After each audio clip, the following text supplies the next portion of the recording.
वह परमेश्वर ये जो संसार है, संसार के लिए जन्म के कारण पूरे आकाश के समान और फैलाव में पृथ्वी के समान। और यजमान कहता है भगवान, जय पृथ्वी जो देवताओं का यज्ञ स्थान है, मैं इसकी पीठ पर खाने योग्य अन्न की प्राप्ति के लिए, इसका मतलब है कि मैं इसकी पीठ पर यानी कि हवन कुंड में खाने योग्य अन्न की प्राप्ति के लिए हव्य खाने वाली भौतिक अग्नि को क्या करता हूं, स्थापित करता हूं। इससे ये सिद्ध होता है कि बगैर यज्ञ के भोजन करना पाप है। वही भोजन करने के योग्य होता है जिन परिवारों में यज्ञ होता हो, यज्ञ के बाद किया गया जो भोजन है वो अमृत के तुल्य होता है। तो ये पृथ्वी क्या है, ये एक देवताओं का यज्ञ स्थान है जिसमें देव यजन होता है। और ये कुंड क्या है, देव यजनी है। इस देव यजनी पर उपस्थित होकर के यजमान और आप सब लोग मिलकर के देवताओं को आहुति प्रदान करेंगे, क्योंकि ऐसे स्थान पर बैठे हैं।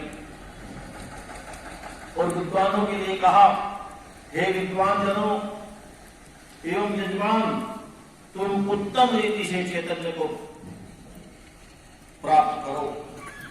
चैतन्य यानी कि परमात्मा को। परमात्मा कैसे हैं, चेतन है। वो कभी भी अधम रीति से प्राप्त नहीं होंगे, अर्थात उत्तम रीति से उसको प्राप्त करो। और उत्तम रीति यदि कोई है, उत्तम मार्ग यदि कोई है, तो वो वेद का मार्ग है,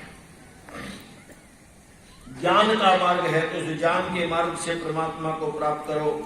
और हे यजमान, तुम और यह दोनों इष्ट अर्थात वेदाध्ययन और अतिथि सेवा तथा धार्मिक एवं लोक उपकार कर्मों को संपादित करो, ये आज्ञा दी है इस वेद मंत्र में।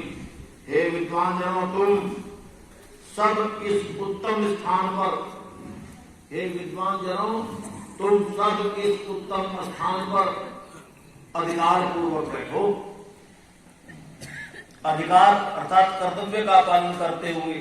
जब व्यक्ति कर्तव्य का पालन करता है तो उसका अधिकार हो ही जाता है।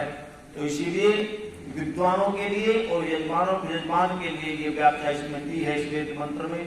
तो इस यज्ञ को हम बहुत ही अधिकार के साथ में, क्योंकि यज्ञ करना और कराने का यदि किसी का धर्म है तो वो मनुष्य को है। यज्ञ करने का धर्म यदि किसी के पास है तो वो केवल मानव मात्र के पास है। इसीलिए आइए ये अग्निहोत्र हम कर रहे हैं। वैसे तो सारी सृष्टि यज्ञ कर रही है, पेड़ पौधे भी यज्ञ कर रहे हैं, लेकिन मनुष्य जो है वो इष्टि को लेकर के यज्ञ करता है। जैसी कामना और भावना होती है उसी प्रकार का साकल्य, उसी प्रकार की अग्नि और उसी प्रकार का कुंड बना करके हम इस यज्ञ को करते हैं।